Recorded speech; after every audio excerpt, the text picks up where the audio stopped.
I'm very pleased to formally open our virtual forum by introducing our convener, the co-chair of the ABAC Regional Economic Integration Working Group and lead for services trade, Mr. Sabin Aboitiz. Sabin is the president and CEO of the Aboitiz Group. He has been with the group for over 3 decades and has held various management positions in the company's food infrastructure and then transport strategic business units. Currently, he also serves on the board of directors of several Aboitiz companies, including as chairman of Aboitiz Power, Pilmico, Goldcoin, Aboitiz Infracapital, Aboitiz Land, and Aboitiz Foundation. He also represents the group at the United Nations Global Compact, as well as the Global Council for Inclusive Capitalism. For his opening remarks, please welcome Mr. Sabin Aboitiz. Good afternoon, everybody. Good afternoon, my fellow colleagues at the APEC Business Advisory Council. It's good to see you all here again today. As we continue our productive discussions on services, trade, and investment, the world continues to surprise us in almost every way. And ironically, of course, well, yes, this comes as no surprise. Just when we think that we've learned the right lessons from historical events and build them into our models in preparation for the future, we realize that not only will these events continue to happen, but they will happen in new and very different ways. Events of the past are no longer indicators of what to expect in the future, and therefore, our collective task of predicting what we need to prepare for that future becomes an increasingly interesting challenge. Well, we're all gathered here once again to face that challenge, this time with some special guest panelist speakers who in 2 sessions will hopefully provide us with some helpful insights, perspectives, and suggestions on how we can most accurately anticipate and prepare ourselves for the 21st century and beyond.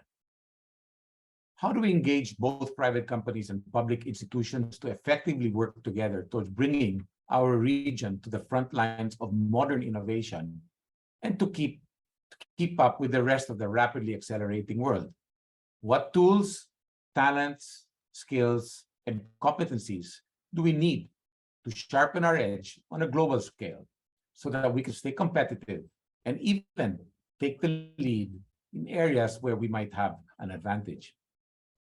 This, of course, circles back to the question of what the future of work will actually look like, given the speed in which technology, digitalization, data science, artificial intelligence, and virtual reality has been developing and disrupting almost every aspect of life in general.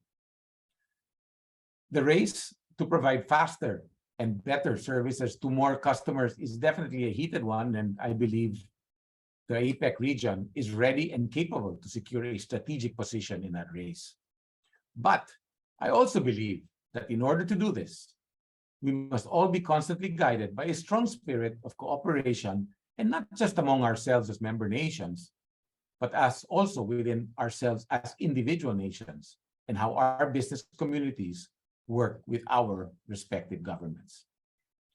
So we will be covering a lot of ground today, and that ground will be divided into 2 areas. One, which is the future of work in terms of what new services will be introduced as a result of technology. And 2, the future of our workforce in terms of what kind of skills and capabilities they will need in order to remain relevant. I'd like to thank our good friend, Dr. Jane Brockman, for once again gracing us with her presence here today as moderator for this discussion. And of course, I'd like to thank our impressive lineup of guest panelists for accepting our invitation today in today's roundtable and for bringing with them a wealth of knowledge and experience that they can share with all of us. So hopefully, we will all leave here today taking home some very concrete output that will lead to even more concrete solutions to what we all recognize and acknowledge as some of the most critical issues the APEC region and the rest of the world face today. Thank you.